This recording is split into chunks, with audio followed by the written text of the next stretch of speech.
dois tipos de pureza. Você não vai ver assim escrito na Torá. Os teólogos que dizem assim para você entender. Você tem a pureza ritual e você tem a pureza moral. A pureza ritual está antes, está lá Levítico 11 a 15. Você quer saber o que é pureza ritual? Você vai ler Levítico de 11 a 15. O que é pureza ritual? Para o sujeito entrar no santuário, ele não podia estar contaminado nem por dentro, nem por fora. Aliás, infelizmente por dentro até que tinha como ele entrar. Se ele escondesse um pecado, ele podia até entrar lá. Mas por fora, não. Então, por exemplo, se ele tivesse tido um fluxo de sêmen, o homem, ele não poderia ir no santuário daquele jeito. Ele tinha que se lavar. Lavagem, um banho ritual. Está entendendo? Se a mulher tivesse menstruada, ela não ia poder ir menstruada no santuário. Por quê, gente? O santuário era o ápice, era o local mais santo no universo. A santidade, ela não é ontológica, ela não é intrínseca.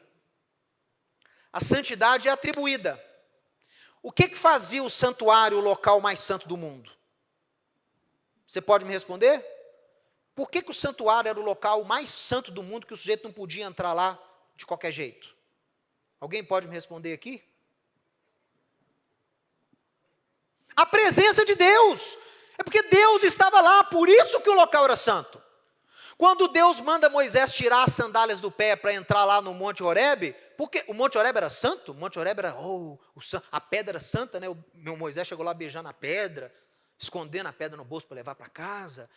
Igual o pessoal, às vezes tem gente que eu levo para Israel, o pessoal esconde as pedras porque acha que a pedra é santa. Não, o Monte Horebe não era santo intrinsecamente, ontologicamente, ele era santo porque Deus estava lá. Deus estava se manifestando lá e o anjo falou, tira a sandália do pé aí, meu amigo. Aqui é santo. É a presença de Deus que torna um local ou alguém ou um objeto santo. A pureza ritual, Levítico 11 a 15, tem a ver com a preparação do judeu para entrar no santuário. Você vai ver que as restrições que existem lá para o sacerdote é muito maior do que para o judeu normal. O sacerdote não podia entrar lá sem lavar a mão. Não podia tocar em nada do tabernáculo sem lavar a mão. O sacerdote não podia tocar em comida sem lavar a mão. O lavar ritual que eu estou dizendo. Não é lavar com... É lavar ritual. Então, essa é a pureza moral. Levítico 11 a 15. Pureza ritual. Levítico 11 a 15. Pureza ritual. Lembra dessa palavra, ritual. Para entrar no templo, para entrar no tabernáculo. A pureza ritual, de acordo com o que você lê lá em Levítico 11 a 15, é pecado? A impureza, né? A impureza ritual. O sujeito ficar impuro. Tocou no cadáver. Ficou menstruada. Teve poluição noturna. Tocou num bicho morto. Isso é pecado? O que vocês acham? Na verdade, nem importa o que vocês acham. Importa o que a Torá diz. A Torá diz que não é pecado. Por que não é pecado? Porque não exigia sacrifício. Tirando a questão do cadáver que tinha que entrar o pó da novilha vermelha. Mas tirando isso, a impureza ritual não é pecado. Você está impuro. Mas a impureza ritual, ela é temporária. Porque ela está fora. Formas de impureza ritual. Rodolfo falou semana passada. Lepra. Uma pústula, uma infecção que você teve, que lá, doença de pele. Você encostou no cadáver, você ficou menstruada, o seu exterior está impuro ritualmente. Não confunda impureza ritual com pecado, porque não é. E a Torá fala que não é, e os rabinos falam que não é. Impureza ritual não é pecado. Porque é natural do ser humano, é natural a mulher ficar menstruada, é natural o homem às vezes ter algum fluxo genital, é natural você às vezes encostar no... você vai preparar, lê os livros e guarde, vai preparar o parente direto seu que morreu, você vai ter que preparar o corpo.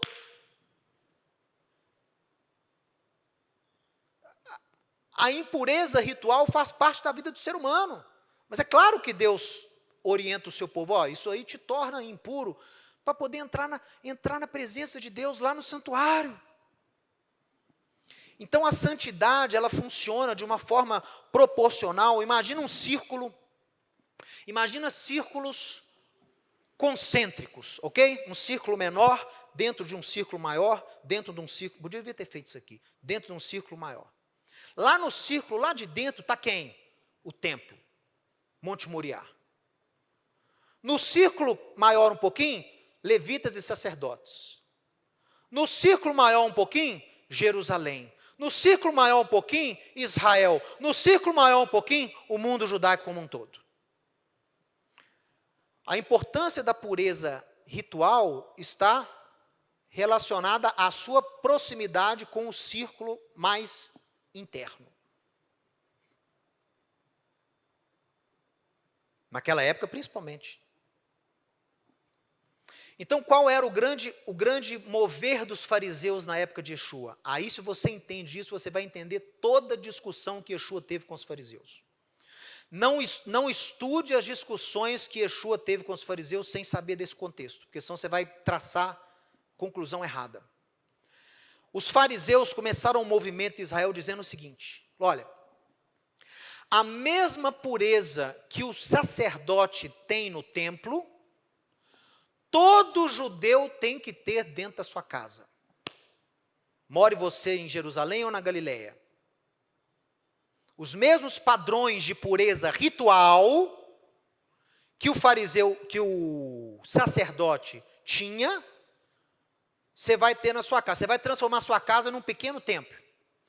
Em relação à pureza ritual. Então, o que eles faziam? Aí, gente, era uma loucura. Porque você imagina, o sacerdote, para poder pegar nas coisas relacionadas a preparo de alimento, não só a comida, ele tinha que se banhar ritualmente. Então, assim, os fariseus ensinavam que as pessoas tinham que fazer. Para você usar uma coisa, ela tem que ser purificada ritualmente. Você tem que lavar a coisa, tem que mergulhar a coisa na água ritualmente. Por isso que nas casas dos fariseus mais ricos, você vai achar o que lá dentro? Mikvaot, batistérios. Então você imagina, você imputar sobre a sociedade, sobre o judeu camponês lá em Nazaré, você vai mandar o cara ser tão santo como o sacerdote que está oficializando lá todo dia. E é claro que os fariseus fizeram o quê? Inúmeras tradições para poder garantir isso. E os essênios em Qumran fizeram muito mais que os fariseus. Os fariseus, aos olhos dos essênios, era fichinha. O nível de pureza farisaica era fichinha perto de Qumran, daquela comunidade do Mar Morto. Mas vocês estão entendendo o que eu estou querendo dizer?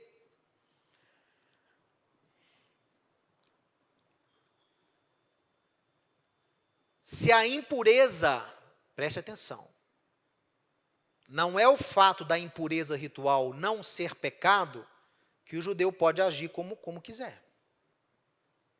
As leis que eu leio em Levítico, capítulo 11 a 15, ainda são aplicadas por todo judeu nos dias de hoje. Porque a pessoa quer se manter pura. Mas eu não vou subir no templo. Mas eu vou fazer o que for possível. Claro que não tem como você evitar. Não tem como você ser puro ritualmente todo o tempo. É impossível. Mas você busca, você faz o melhor que você pode. E não é pecado.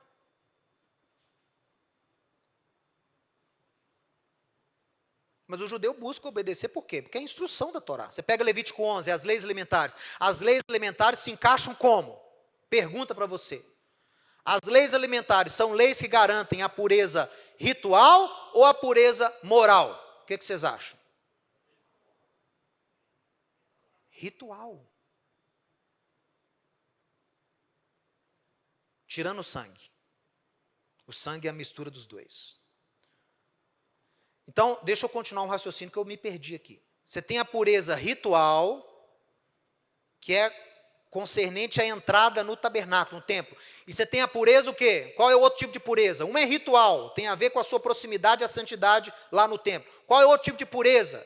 Que você vai ler na paraxá de hoje, Levítico 17 a 20. Levítico 17 a 20. Qual é o tipo de pureza que Deus ensina lá? Moral. Qual é a mais importante das duas você se esforçar para buscar? Moral. Por quê? Porque diferente da pureza ritual, que fica só fora, e mesmo o alimento. Aí, Mateus, mas eu como o alimento, ele entra em mim. Não, ele entra e sai, ele não fica lá, fica? Yeshua fala isso, né, que o alimento entra e sai. Você tá impuro só por um dia, depois que você vai no banheiro, você está puro para ir subir lá no templo. Essa é a impureza ritual. Eu encostei no cadáver. Encostei no cadáver não. Mas eu tive um fluxo aí, sei lá. Então, você vai se lavar e pode ir ao templo. Mas a impureza moral, o impuro moral, ele está profano. Ele está tamé. Ele está contaminado moralmente. Amiguinho, amiguinha, irmão, irmã, impureza moral é pecado. Não fica só por fora, nem é temporário. Entra em você e permanece lá enquanto você não tiver expiação, perdão de pecado. É 1000 vezes pior a impureza moral do que a impureza ritual. Muito mais. E aí você tem que ler o que é a impureza moral, para você saber o que eu estou falando. Aí você tem que ler o Levítico capítulo 17 a 20, para você saber o que eu estou falando. Aí você tem que ler 1 Coríntios capítulo 5, 6, 7, 8, 9. 9 eu pulei. 8, 10 e 2, para você saber o que eu estou falando.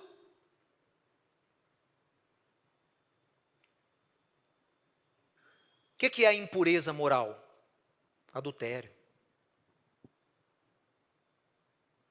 Tem a ver com pecados sexuais, né? Pecados sexuais e idolatria. Isso aí é impureza moral. Adultério, arrogância, soberba, feitiçaria, incesto, roubo, engano, colocar pedra de tropeço no caminho do cego, amaldiçoar o surdo, são princípios.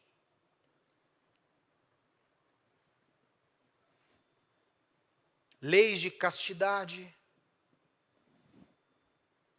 Está Levítico, só você lê, ué.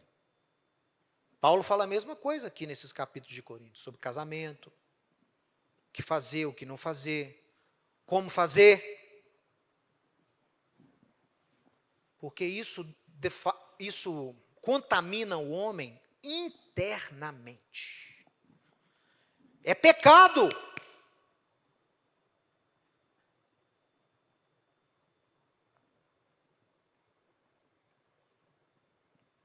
Eu, como judeu, me preservo ritualmente? Eu tento me preservar. Nesse aspecto, eu sou meio fariseu. Eu acho que minha casa é o templo de Deus também. Eu tenho que santificar minha casa também. Véio. Claro que eu não vou ficar adotando tradição rabínica, né? Mas eu tento fazer o que eu consigo. O que for possível, eu faço. Mateus, e quando você está em Israel? Aí é mais ainda, porque o círculo concêntrico fechou. Agora eu estou mais perto, agora é diferente. Então você está sendo hipócrita? Não. Mas o meu nível de... Como que eu digo, doutor Francisco? O meu nível de observação de tradição rabínica aumenta proporcionalmente. Eu falo isso com vocês. Tradição é tradição. Tradição não é mandamento. Tradição é tradição. Eu julgo e vou ver aquelas que primeiro as que são lícitas e aquelas que eu posso aplicar na minha vida. Eu aplico. Eu não ando durante a semana nem de quipá na rua, nem de tzitzit.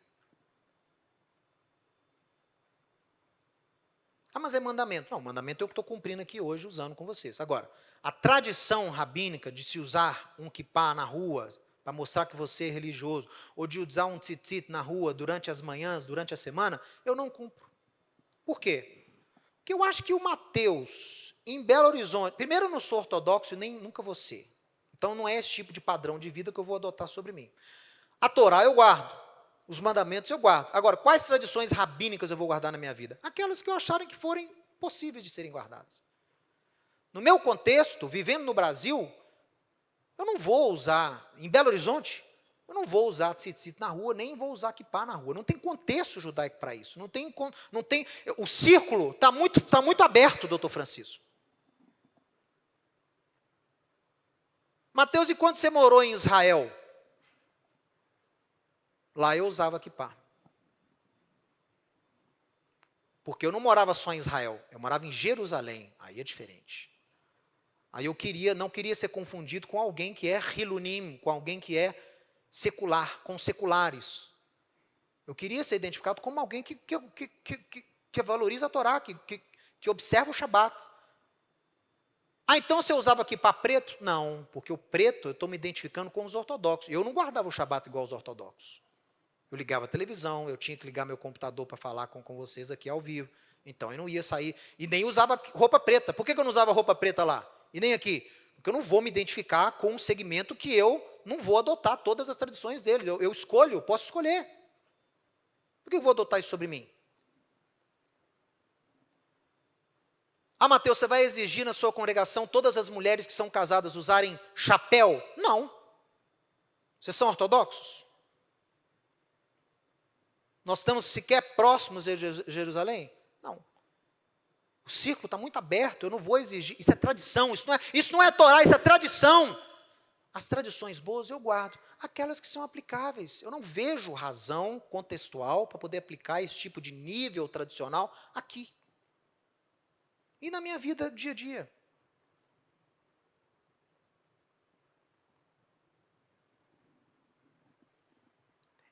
Por que eu estou falando disso? Porque é importante, gente.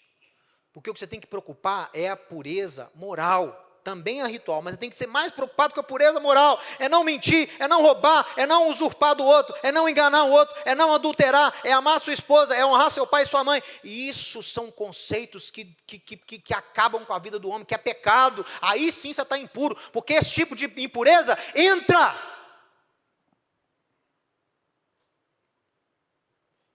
E por isso que Yeshua foi contra. Aí eu falo com vocês. Aí é uma interpretação do Mateus e de vários outros rabinos messiânicos. Yeshua foi contra várias tradições farisaicas em relação à pureza ritual. Várias. Porque ele falou, às vezes uma tradição de vocês faz o sujeito não cumprir a Torá. Tradição pode até ser boa, mas a Torá é mais importante. Então se vocês criam uma tradição, Marcos capítulo 7, se vocês criam uma tradição que para o sujeito, ao invés de sustentar pai e mãe na velhice, se ele doar todo o dinheiro que ele tem, a herança dele para o templo, ele fica isento de poder sustentar pai e mãe, e isso é uma tradição que fere a Torá. Aí, foram ter com eles alguns escribas e fariseus, foram ter porque eram do meio deles, Yeshua andava com fariseus, Yeshua era um fariseu, e não sou só eu que digo isso não, Yeshua era um fariseu, ele não era um fariseu hipócrita, mas ele era um fariseu, ele se importava, ele pregava como um fariseu, ele fazia discípulos como um rabino fariseu. Ele não era fariseu na hipocrisia de alguns, e Yeshua julgava as tradições farisaicas. Então os fariseus foram ter com ele lá. Aí na hora de comer, viram que os discípulos de Yeshua não fizeram o quê? Não lavaram as mãos. Por quê? Qual que era a doutrina farisaica? se você não fizer como o sacerdote faz no templo, na sua casa, você vai profanar a comida. O pão é puro, mas você lavou a mão ritualmente? Não. E então, se você pegar no pão, o que vai acontecer com o pão? Ele vai ficar impuro. Então, volta aqui. Qual foi a questão de Yeshua em Marcos 7? Se o judeu, sem lavar as mãos ritualmente, tocar num alimento puro, o alimento fica impuro. Quando ele come, os fariseus falam que a impureza entrava dentro, e você ficava ritualmente impuro e não podia fazer nada em relação ao tempo. O que Yeshua fala? Não! O que contamina o homem não é o que entra, é o que sai. Ué, mas é lógico, vocês não leram Levítico 15, não? O que deixa o homem ritualmente impuro? Fluxo, pústula, lepra, é o que sai do corpo. Então Yeshua está atestando a Torá. Não, peraí, o que deixa o homem impuro não é o que entra, é o que sai. Não está saindo nada dos meus discípulos. E o fato deles comerem esse pão aí, sem terem lavado ritualmente as mãos, não vai fazê-los impuros. Está errada essa tradição. Eu não concordo com essa tradição. Yeshua peitou a tradição. E aí ele pegou o gancho e ensinou sobre o que eu estou falando aqui. Pureza moral. Essa sim. Aí ele falou assim, ó, o negócio é o seguinte, é o que sai da boca que realmente deixa o homem impuro. Aí ele está falando de impureza moral. É ou não é? É aquilo que sai. Por quê? Aquilo que está saindo, seja mentira, seja arrogância, seja adultério, aquilo que está saindo já está lá dentro de você. Te contaminou por dentro. E não é temporário. É permanente. Se você não tiver perdão de pecados, expiação, vai ficar lá. É culpa. Então, quando Marcos faz o adendo lá, e com isto considerou puro todos os alimentos. Aí tem pastor que escreve livro para provar para mim que Jesus, com esse versículo, permitiu que o judeu comesse de tudo. Aí eu falo, meu irmão, prezado, amado pastor, o diálogo de Marcos capítulo 7 é exatamente sobre guardar os mandamentos de Deus. Não faria sentido nenhum, e eu seria o primeiro a abrogar a minha submissão a Yeshua como Messias, se um diálogo desse, que Yeshua gasta tempo para falar que o importante é guardar o mandamento de Deus, que os fariseus não estavam guardando o mandamento, eles estavam descumprindo o mandamento por causa da tradição, não faz sentido Yeshua traçar aquele exemplo todo e no final fazer o quê? Descumprir o mandamento, anular o mandamento. Como assim? O escopo é para guardar o mandamento. Aí ele conclui falando que agora você não precisa mais guardar o mandamento. Gente, não faz sentido nenhum. Yeshua estava permitindo puro todos os alimentos que já são kasher, mas que não necessariamente foram tocados ali por mãos que se lavaram antes, ritualmente. Que era o que os fariseus diziam, se não lavar a mão ritualmente antes, tocou na comida, ficou impura. Não tocou, está impura. Então Yeshua foi contra, e considerou pura as comidas que já são kasher, que a pessoa não lavou ritualmente a mão. Igual os discípulos dele fizeram. Vocês estão entendendo? Então, eu já avancei, essa palavra já vai ter que ser dividida em duas. Mas então é o seguinte. Mas isso é importante, pessoal. Porque quando a pessoa começa a estudar sobre o judaísmo, quando você começa a estudar sobre o judaísmo, quando você se interessa sobre o judaísmo messiânico, você às vezes fica muito fissurado, fica muito neurado, fica muito paranoico com leis de pureza ritual. E eu entendo que elas têm o seu lugar. Mas nenhum apóstolo obrigou você a cumprir leis de pureza ritual. A não ser o sangue, você foi proibido de ingerir. Porque o sangue, eu já falei, o sangue é a mistura dos dois. Porque o sangue tem a ver com pureza. O sangue, quando você ingere o sangue, você fica impuro ritualmente e você fica impuro moralmente. Por quê? Porque ingerir sangue é coisa de idólatra. Então você pratica idolatria indiretamente, você está praticando uma idolatria porque é um ato relacionado aos idólatras. E se você analisar a porção dessa semana, o Levítico, do capítulo 17 a 20, você vai ver vários mandamentos que têm por intenção o quê? Santificar o judeu, moralmente.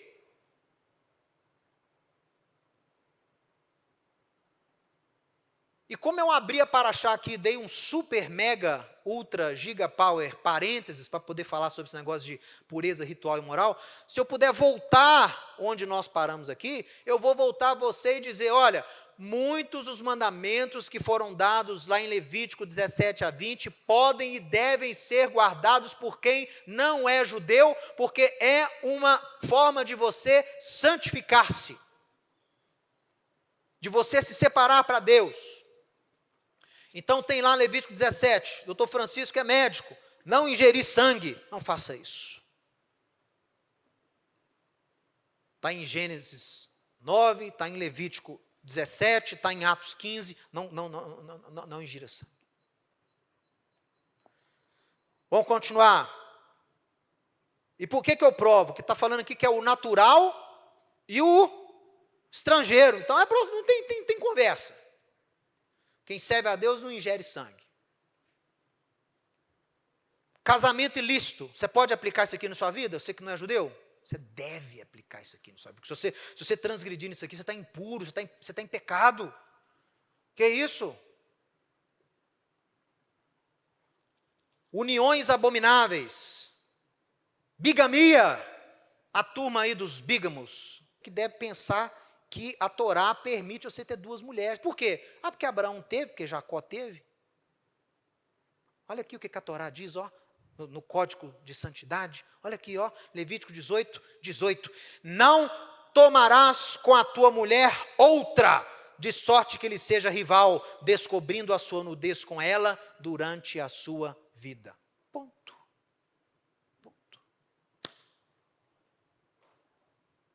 Então não venha com essa idiotice de pecar e ainda usar a Bíblia para poder justificar o seu erro.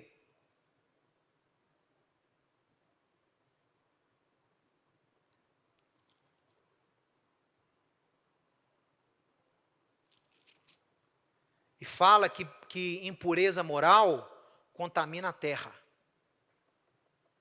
Olha que interessante, doutor Francisco. A impureza ritual, apesar de ser transmissível, ela não contamina o santuário. A impureza, falei certo? A impureza ritual, apesar de ser transmissível, não contamina o santuário. A impureza moral, o adultério, o pecado, a idolatria, não é transmissível, apesar da pessoa poder influenciar a outra, mas não transmite, mas contamina o santuário. O pecador contamina o santuário.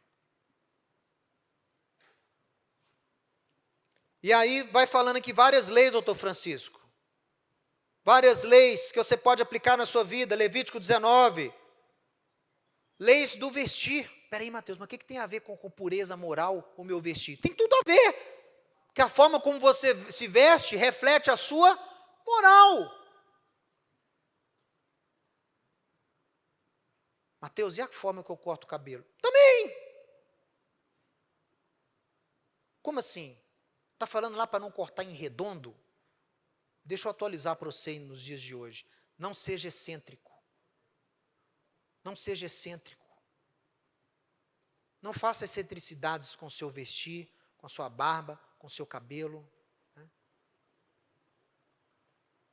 Não seja excêntrico. Tem mandamentos específicos aqui, ó, para você se manter santo, se manter moralmente apresentável, puro, separado. Qual que é a moral da santidade? Não fazer o que os outros fazem. Se em Canaã faz isso, aqui você não faz. Se em Canaã cozinha o carneiro no leite da mãe, aqui você não faz. Se em Canaã tatua o corpo, aqui você não faz.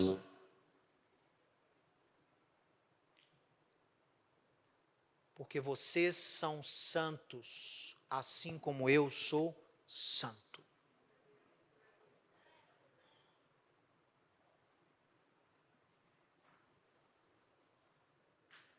Porque no Egito fazia isso, porque em Canaã fazia isso.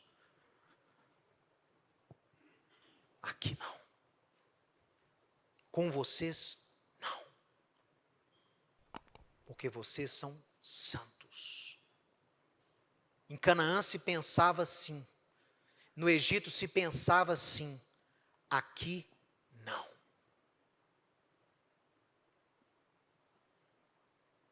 Se você gostou e foi abençoado com esse estudo, inscreva-se em nosso canal do YouTube. Considere também ser um mantenedor do trabalho do Ensinando de Sião no Brasil, Israel e no mundo. Doações e contribuições podem ser feitas através do link na descrição desse vídeo. Um grande abraço e shalom, shalom.